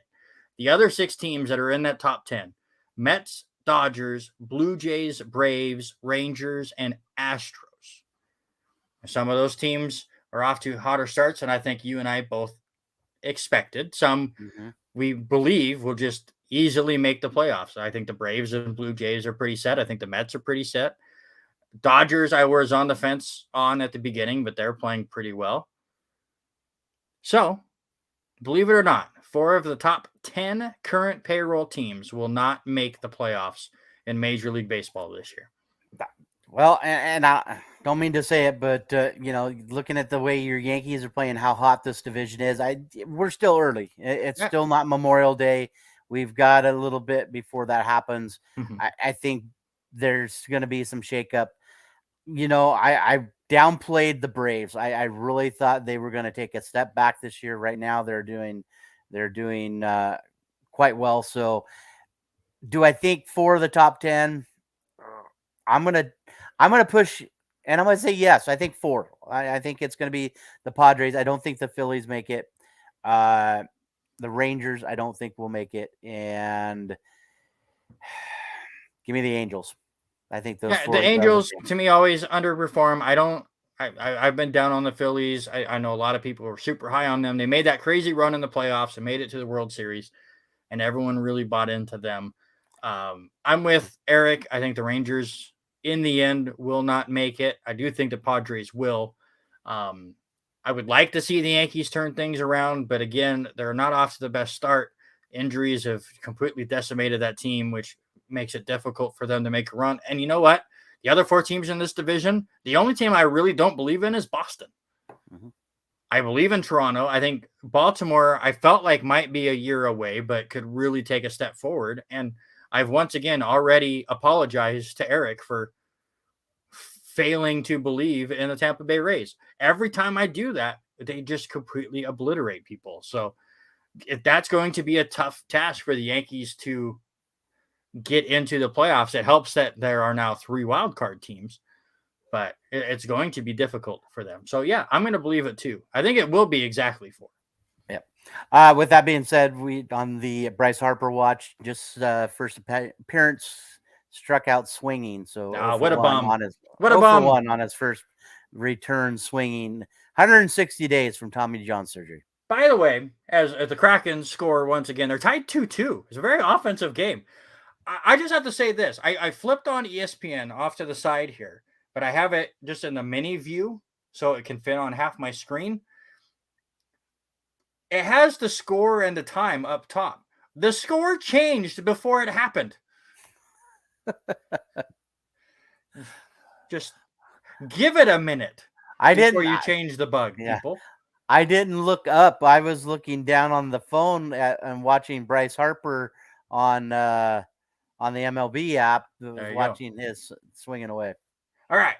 Next, believe it or not, let's go the opposite direction because this has been a weird start to the year. Again, we're just a month in, and I tell people all the time, standings right now do not matter.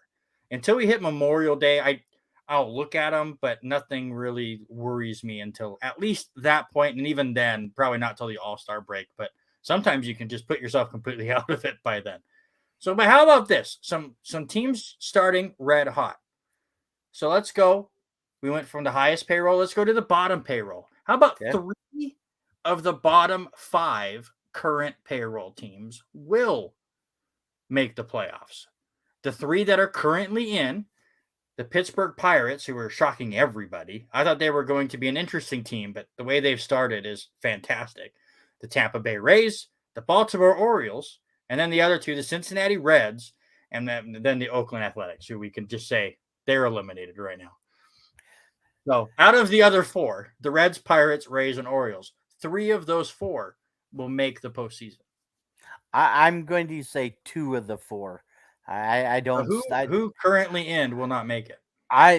Who currently will not make it? I do not think the Pirates will be able to keep it up. I really don't. I think the Rays hold on. And with that being said, I'm saying that the Rays and the Orioles, I think the way both of these clubs are playing, they've got some youth. I like what they're doing there. Can they hold off and keep the Yankees and Boston out? Right now, but that division right now is so crazy. And watching what Toronto did in Boston in that back-and-back game today too. So that division is going to be up in the air. I think when it hits September, it's going to be crazy. The Pirates, I think I'm with you, is the one that is iffy to me if they can hold it. Their pitching has outperformed expectations. I still think the hitting could go even better than what they've started. But the pitching has been phenomenal. I think the Rays have already shown that they are going to sustain having a fantastic year. Baltimore's been playing really well. Again, that East is really difficult, but I do think both of those teams can make it. I'm going to say yes. I'm going to say Pittsburgh holds on to at least a wild card because there's not a ton of teams that have been off to great starts, but we will see where things go. But yeah, it's really between those. As the Kraken scored again, what is happening over to 5 goals have happened in this first period. I look up and it's a commercial, so I can't tell you. Because they already scored. So it just happens really quick. I got a couple more for you. Okay. We've been talking about making the playoffs or just playoffs in general. Let's just go to the other end of the spectrum. Because the Oakland A's right now, and a couple other teams, Kansas City, we're looking at you too, just off to horrendous starts.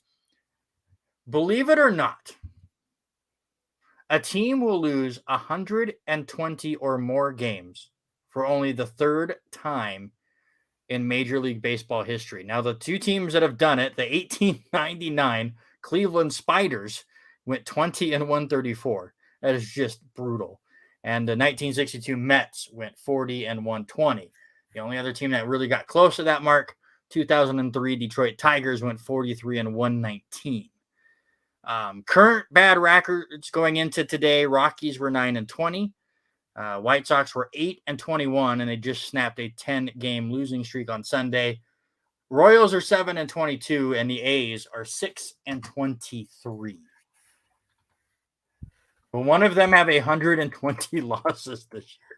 I think the team that is probably going to be it's going to be Oakland. The way Oakland,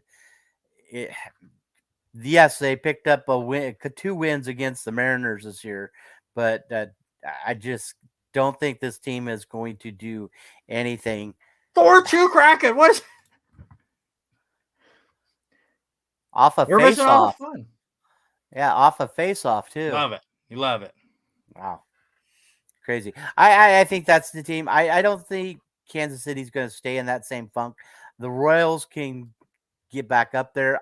I don't think where. I think they will be right about 100. I don't think they'll be 120. I think the A's get there. That team is horrendous.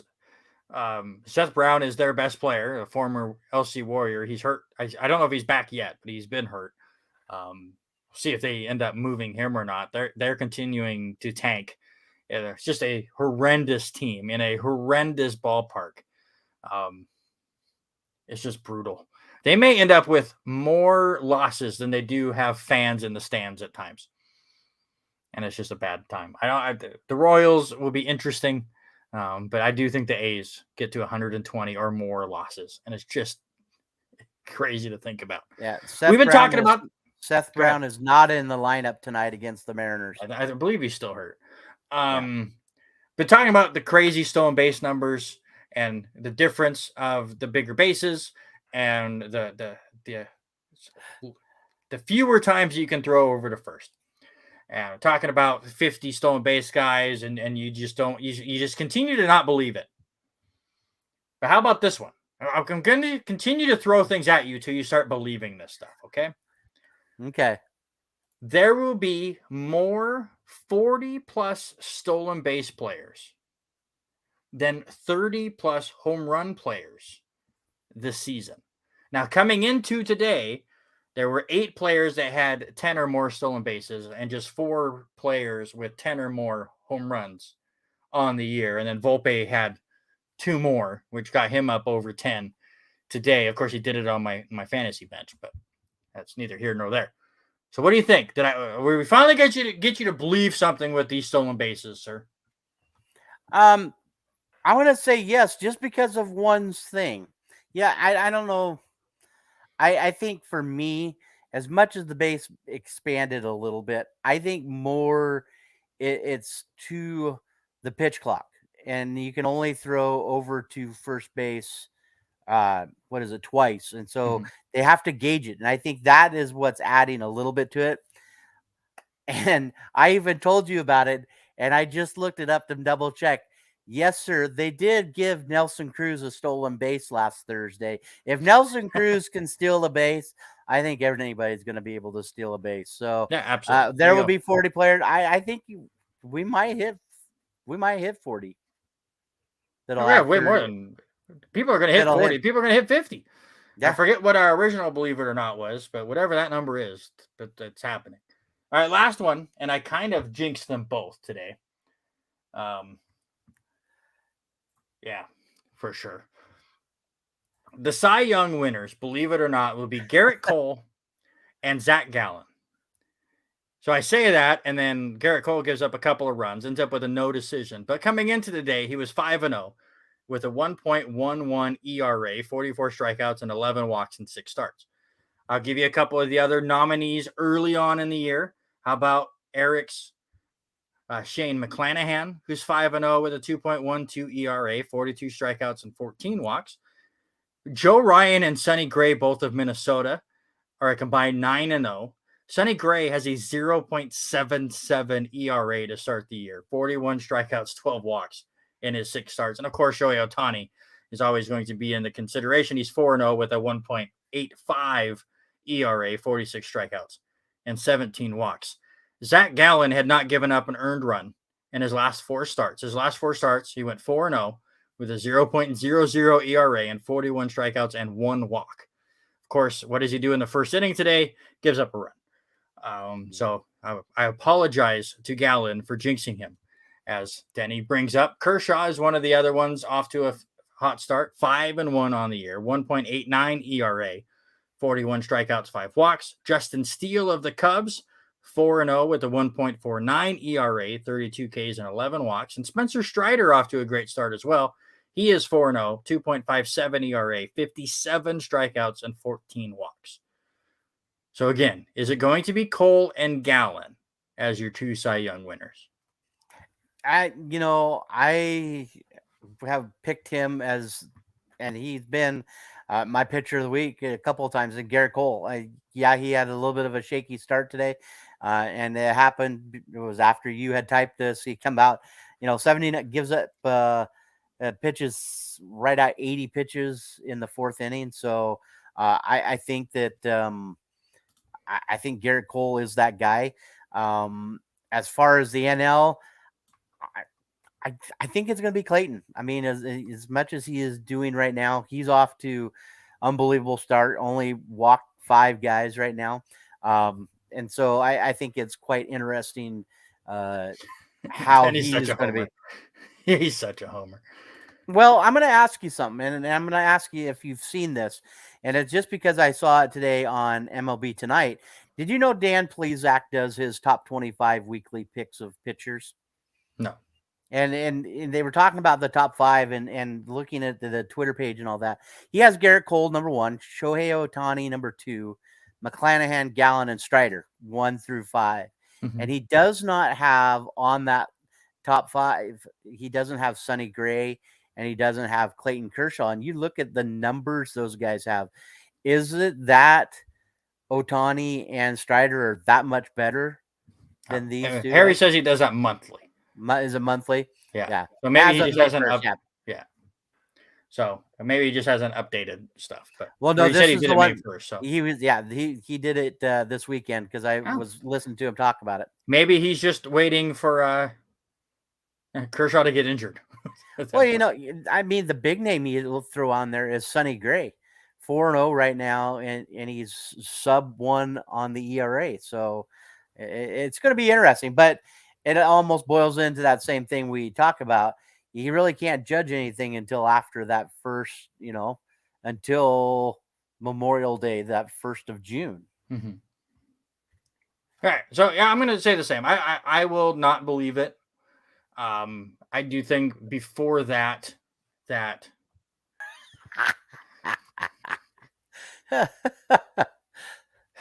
really? Okay, Harry, real quick. And by the way, Spencer Strider was my NL Cy Young winner coming into the season, so I'd still say him. But real quick, Harry, since you missed it and you had to step away, and thank you for coming back.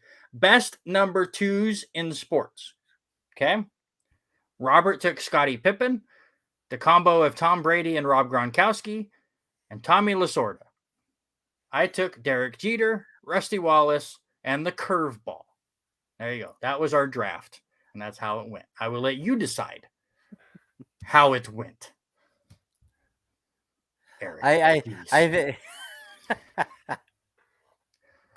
just jerks everywhere. That's just what I'll have to say. Yeah, end of the first period now. Kraken have a 4-2 lead. Just ridiculous. All right, let's get to it. Let's get to our standout batter and pitcher. Let's give me your batter first. I'm going to go Byron Buxton. He just designated hitting for Minnesota. Had a huge weekend. 7 hits. All of them are extra bases. And so they'd do it. Absolutely. Yeah. I want to see Denny Grubb and Eric Watkins have a stat off. That would be good. Period. I would produce that show. That'd be interesting. Absolutely. I think we need to form some kind of trivia and do a trivia show, and those two are on the same show. Yeah, there you say exactly. No. Harry, you weren't here to understand the rules. It could have been any, and Randy left it very broad. He said the best 2s. Nerd boys. The best 2s. That could have been anything. So We may have a second show here on the R&R Sports Report Facebook page here. Just saying. There you go. So that makes it what, 3-1? Because he hasn't voted yet. He did. He said Randy wins. Oh, boo. Yes, so 3-1 right now.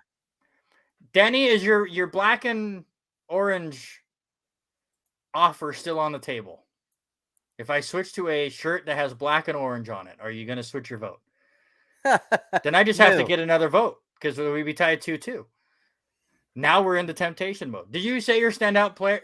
I did. I got completely mesmerized by Harry saying how great my draft was. Well, I got there, and when we were talking about Byron Buxton, he had all 7.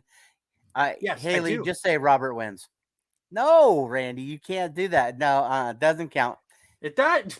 No, did the same thing earlier. No. You can't go to a ballot. Drop your ballot. You can't drop the ballot box and drop your vote. Don't have a ballot box. We can't afford a ballot box. So Byron Buxton, 9 RBIs, 4 home runs, 3 doubles, all of them. So he's my standout player. Yours, sir? Yes, absolutely. I'm still. If Haley votes for me, I got to go change a shirt real quick so I get this win. I am not beneath that. Absolutely not. I'll take a win however I can get it. Period. So Buxton was good. I went Bo Bichette, shortstop for Toronto. He batted .435, had 3 home runs, 9 RBI, and 6 runs over the last week. Pitcher wise, once again, I like to give the closers a little bit of love. So let's go with Phillies, Jose Alvarado. Haley. 2 saves. Haley. And the big thing, 4 strikeouts against the 6 batters he faced. So I'll give him my pitcher of the week. For me, pitcher of the week, I'm going to go with Gray. No, this is not. Can't change your vote. Doesn't happen. I win this week. I already decided that because you can't renege on a vote. Sorry. So as these changes, my standout pitcher of the week, Josiah Gray, 2 wins, 0.75 ERA, 15 strikes, 4 walks, held batters to a 1.63 batting average. Yeah, I hope. Listen. He's changing his shirt right now, and he's changing it. He's going to come back, and he's going to be wearing Cincinnati Bengal colors. I'm telling you right now. So hopefully you switch your vote. Orange or black? Black. Orange or black? Can't take it by his vote. Exactly. Can't renege. No reneging. All right. I didn't take my shirt off. It's still there. I just got to win. Just win, baby. Harry, don't change your vote, please. Yes. No, he can't change his vote. Votes have already been tabulated. Sorry. You still lose, sir. Okay, let's get through the rest of the show. It's really hot in this room. And now I have 2 shirts on. It's all right. Brutal. Power rankings for the Major League Baseball. I'm going to keep Tampa pass out. Just go. I'm going to take Tampa Bay still number 1, Atlanta number 2, Toronto number 3. I'm going to take the Brewers number 4, and this will change his vote back. Denny, am putting the Baltimore Orioles in the top 5. There you go. He changes his vote back. It is all me in the draft. That's not true. I'm going to go with you for the top 2. I'll say Rays 1, Braves 2. Oh, God. I'm switching it. I'll say Baltimore 3, Toronto 4, and Milwaukee 5. There you go. I'll put Baltimore 3 just to get the vote back. No, he doesn't. Oh. How about we turn page? Oh, Eric even changed his vote. I got this win. I got this one in the bag now. No, it was already there it is. Decided. Yes. No, can't change your vote. Can't change your vote. I got 2 of your 3 votes. The only reason the other one didn't vote is because you bought their vote early on. I didn't buy nobody's vote. Oh, man, it's so hot in here now. Holy crap. That's what you get for running all the way downstairs. Yes, I know what's coming from Harry. By the way, I've used this line many times. I'll allow him to type out the rest. Okay. Let's turn our attention to high school. Give him a breather. Yes. Eric will High finish school it off. baseball. And for the Clarkson Bantams, the softball team, they ran all over Pullman on Thursday, had a big win with that one. They ended up winning that one 23-4, and then end up splitting on Friday against West Valley. They lose 8-9 in game one, but come back with a 10-run win, 8-8. Leah Copeland with 8 big hits in that game. Tonight, still haven't got a score update from them taking on Rogers. We have talked about Rogers in the GSL. They are not very good on any level.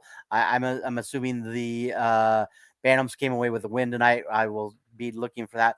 They do have a doubleheader on Saturday to wrap things up for the regular season against Shadle Park, up in Shadle Park, 11-1 on that one. The Bantams boys baseball team took on Rogers last week on Wednesday. Trace Green, past student of mine, pitched a 2-hitter, 11 strikeouts. Bantams had 10 hits in that one, won it in 6 innings, 10-0.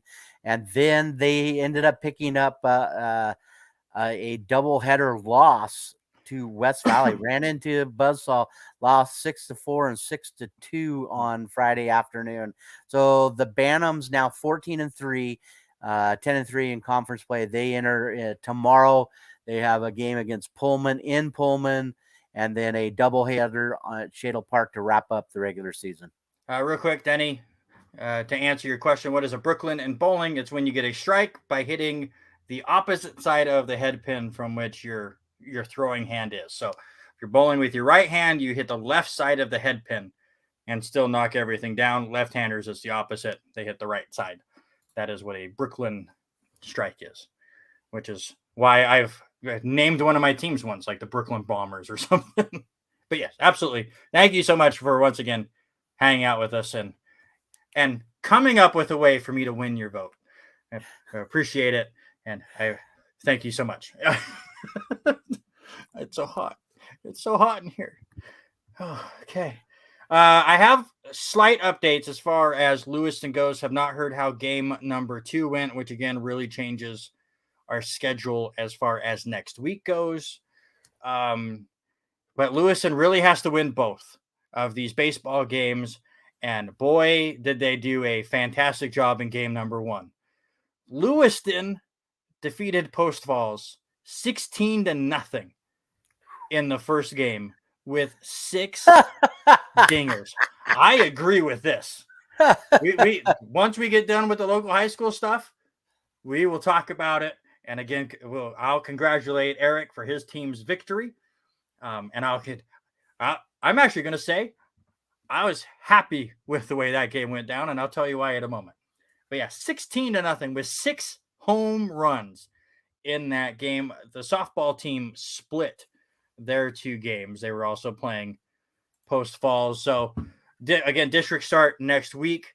Big game for Lewiston with that second game. If they can win both, I do believe they earn the 3 seed, which becomes very important because you play a Coeur d'Alene team who they've lost all 4 games to, but they kept it close for the most part.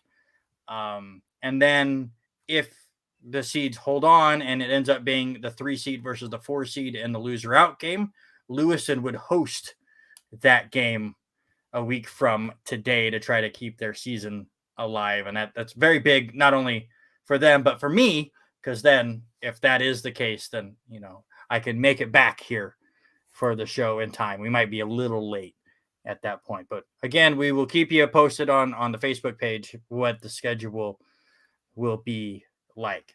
So again, districts start next week for everybody. And now let's get into it. Let's get into some Aussie rules football. So I can say that Eric's Western Bulldogs beat up on my Hawthorne Hawks 94-65. Absolutely. We will tag you guys in. You guys have been always a big help, and we'll probably have you guys step in if if I am unavailable. We always appreciate you guys there. But this is why I'm happy with this result. Hawthorne blew the lead in the second quarter, not in the final 2 minutes. I wasn't stressed by this game. This game was decided in the second half, and I could just enjoy the loss. And not to take anything away from your team, and Exactly. I watched the highlights, Mhm. and there were a lot of the behinds that you guys hit that were so close from going in. How many pole shots hit off the uprights and were close to going in? I mean, there for a while into the second was unbelievable. So I thought your team played well. I could have went either way with that one. Now, the final 8 minutes of the fourth quarter, that's a whole nother ballgame. Didn't matter. The loss is a loss. Yeah, and Harry says that Melbourne defeated North Melbourne. Your team loses by 90. Oh, wait. What happened in that one? Geelong, can we say this? Geelong has now found their stride. They've gotten In things this back one, going. I'll give them that. they knock off Essendon 132 to 104. So crazy to see where they're at. So you look at the ladder right now. Collingwood 1, Melbourne 2, St. Kilda 3, Brisbane 4, Port Adelaide 5, my Geelong Cats 7, Western sitting in 10th, North Melbourne 15th, and Hawthorn not 18th. You are sitting 17th. Yeah, and then Eric made a good point. The percentages do matter. Is Hawthorn with a percentage of 65.1 and West Coast with a percentage of 64.3. So even though they're both 1 and 6, that's how they do the tiebreakers. Is percentage of points scored is what Aussie rules football. I think is a fair deal. So did you see how many points and how your favorite player, Mr. Tom Hawkins, did? He went nuts again. I don't want to talk about him. I don't talk about him. All right, go ahead and get this week's schedule. Hey, this week, if you have not watched, and we keep plugging this, if you have not watched any Aussie rules football, this is the week you watch it because they have 5 games. Yes, 5 games on Fox this week. Carlton and Brisbane on Friday morning. That's an early one. Geelong will take on Adelaide. It is a nice evening game. I think that might be one that I'll be able to sit up and watch that one. That one's a 9-10 game. Saturday morning, Gold Coast and Melbourne at 11:35 a.m. Fremantle, your Fremantle and Hawthorn game will be on TV. 2:30 in the morning. 2:30 in the morning. And then Collingwood is taking on Sydney. That is an evening game at 10:20. But yeah, 5 games. All of those games are on either FS2 or FS1. Yeah, some good games on there. My game was standing. But we'll go there. How about some golf? What happened in golf? Well, didn't get a lot of time to watch that. John Rahm had his chance to defend, but ran into a man named Tony Finau, and he went unbelievable. Shot 24 under. John Rahm finished up 21 under.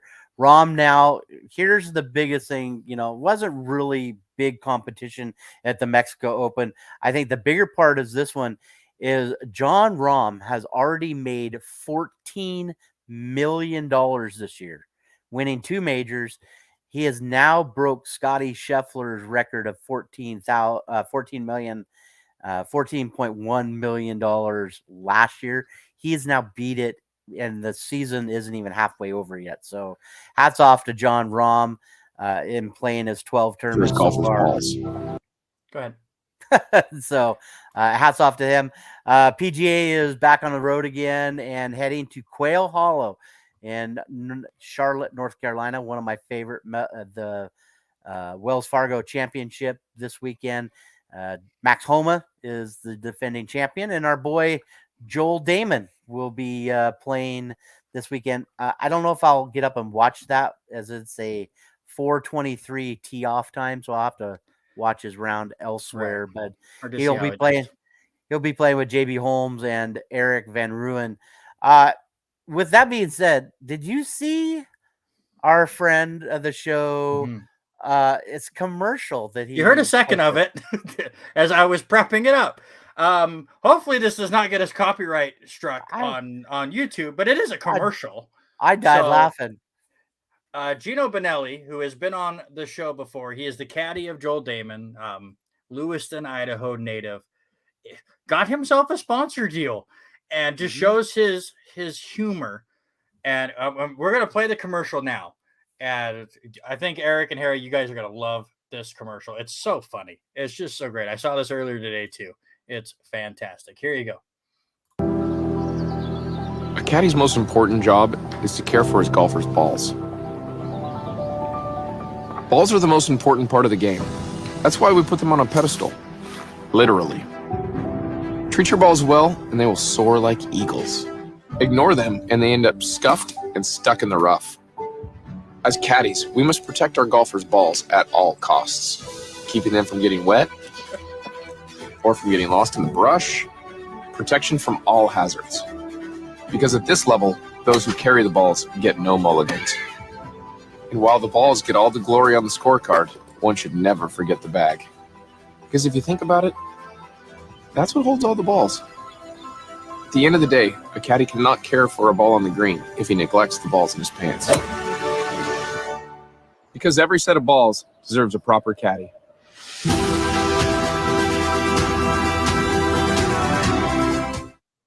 So there you go. It's so great. The two best parts about that, and where I died laughing, is you watch him shaking on baby powder on the ball, and then you see him hold up the ball at the very end, and he's wearing his shorts.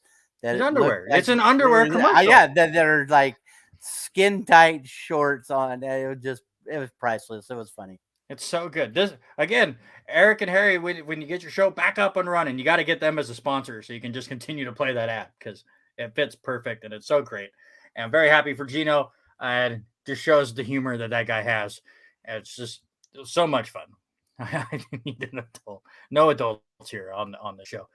Quick NASCAR results. They had a rain out, so I got pushed to Monday. I watched a little bit of this race. I do like the Dover racetrack. They race a 1 mile track on concrete. Makes for some interesting races, but this one was rough to watch as with the rain kind of washing everything out. There was really only one line that the drivers should go on, and there was very little passing going on. Kind of came down to a late race caution. Martin Truex Jr. comes away with the win, which snapped a 50-some race drought for him without a win. So nice to see that. Ross Chastain was wrecking people along the way, finished second. A great moment there. He caused a wreck that basically ended Kyle Larson's day. And late in the race, Martin Truex Jr. has a half a second lead on Ross Chastain. And who are they lapping? Kyle Larson. Kyle Larson gets out of the way of Truex Jr. and then mirror drives Ross Chastain for a lap. That half second lead turned out to be a 2 second lead really quick. It didn't end up mattering. There was a caution flag anyways, but Truex Jr. comes away with the win. They'll be at Kansas next week. Before we get our quick final thoughts and get out of here, have you seen any of the results from the WWE and their draft, sir? I watched a little bit of it, so I'm hoping and praying that some of these changes happen. I was very shocked that the Usos ended up with everything going down. I would have thought maybe they would have went to and switched brands and went over to the red color, but interesting storyline with that right now. Was not shocked about them going and the LWO going to the blue brand. So there was a few, but I think I'm going to like this tournament that's going to happen for the new championship that's going to happen on Raw. I still hate this brand split. I believe that WWE just refuses to care about it after 3 months. We try to go, oh yeah, complete brand split. Raw people stay on Raw, SmackDown people stay on SmackDown. And then all of a sudden, 2 months later, it completely changes. Yeah. They are trying something different this time, where you have your Raw superstars, your SmackDown superstars, and then people that are free agents. And the free agents can bounce from either show. Some of them are just kind of filler, but Brock Lesnar also will be a free agent, so he can move around. So we'll see what happens there. I'm still not a big fan of combining the titles and then just creating another one. I do get the excuse of having one world champion on each show, but it would have been better to split the belts. But they're trying to have Roman have a ridiculous reign. We'll see how all this stuff goes. As Harry says, I will give Trips a chance. I just wish Vince wasn't in the picture. But real quick, let's do predictions for Backlash. It is this Saturday, so I'll be watching it while I work. They are in Puerto Rico, so it should be a pretty fun time. Let's get to it with the one with the biggest build. Seth Rollins and Omos. The most thrown together match I've ever seen. They just threw it up and said, hey, we're having a match. Mm-hmm. Seth Rollins is winning this one. Yeah, I think he'll find a way to come away with it. As much as he is keeping things hyped up on there, I think that's the best thing that could happen for Red Baron. And I'm going Seth Rollins. Yeah, I think Rollins is the one that wins that new title on Raw. As long as Cody doesn't win it right off the bat, that's the only thing I care about there. But I think Rollins ends up winning that match. Speaking of Cody Rhodes, he has a really interesting match with Brock Lesnar at Backlash. Who wins that? It's time to jump on the Cody train, so I'm gonna say Cody Rhodes. Oh yeah, Drew could be one as well. I'm gonna say Brock Lesnar. Yes, but I don't know where we're at on this. To be fair, a few people switched, and now I'm confused. I think I win. That puts me over. April and Nicole, Nikki. Yeah. And I have Harry and Denny. And Eric. No, Denny switched. Denny switched. Eric switched, and I had Harry and Haley. So it's still 4-2. I had Robert Taylor. Did he vote? Yep. So right, I guess it's 4-3 me. It's 4-3 That's me. 3-3. No, Taylor, you can't change your vote either. Did he? I didn't remember him voting. Man, there was so much chaos during all that. I forget. I'm scrolling back up to look. Harry wants us to get back to our picks, please. Oh yeah, I'm taking Lesnar because Cody Rhodes needs more adversity. Period. This one I think is going to be entertaining, but Bad Bunny versus Damian Priest in a street fight. By the way, it's not going to end up being Bad Bunny versus Damian Priest. It's going to be the LWO versus the Judgment Day in straight chaos. But just for fun, I'm going to take Bad Bunny to win. I think. Yeah, Robert Taylor never voted. So. Well, I think there was no switching there. Well, Denny did. So did that other guy. Anyway, I think Priest would make more sense for the win, but I think Bad Bunny is going to come away with it. The number two pitcher from the Mariners, as Robbie Ray hits the thing, that was our draft pick that is pitching tonight, sir. There you go. Rhea Ripley will take on Zelina Vega for the SmackDown Women's Championship, even though she's on Raw. This makes me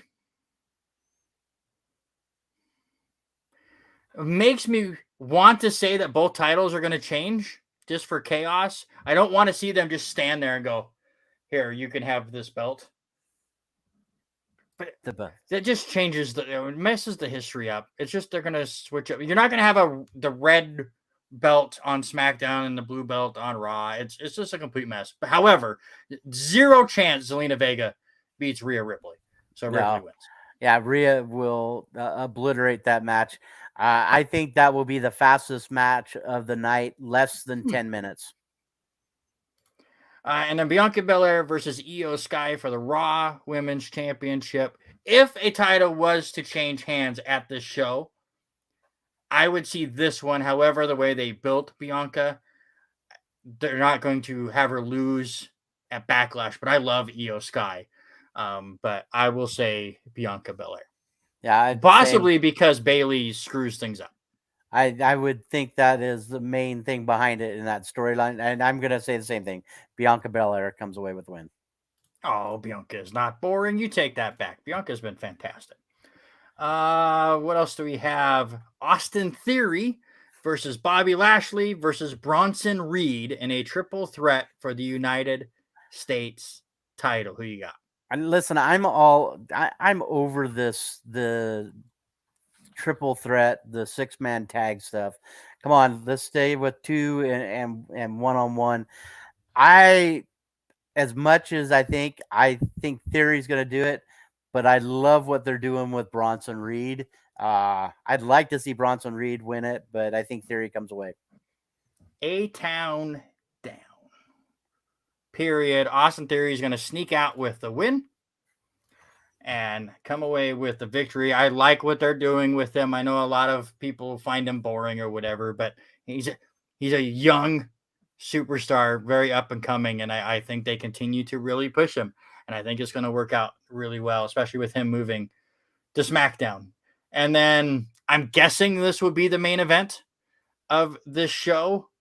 But Kevin Owens, Sami Zayn, and Matt Riddle taking on Jimmy Uso, Jey Uso, and Solo Sikoa. Who do you got? I would love to say the Usos and all that, but I think Kevin Owens, Zayn, and I think something goes down. I honestly think something happens between the brothers. So yeah, Cody versus Brock could main. That's a good call by Harry. I'm very mixed on this one. I can see Solo turning, but I could also see Solo being the reason they win. So either way, Roman is going to be berating the Usos on SmackDown when he finally returns. He always takes April off. I could see the turn. I could also see one of the Usos losing here and Solo getting mad after the match. There's a lot of ways you can go with it. Again, it kind of depends on where they put it on the card, whether it is, second to last match or the main, on which way they can go with it. But I think a really good booking is. I really have no idea. I will go with the bloodline here. I think they extend it a little bit and continue to push Solo because they have really made Solo this up and coming badass at this point.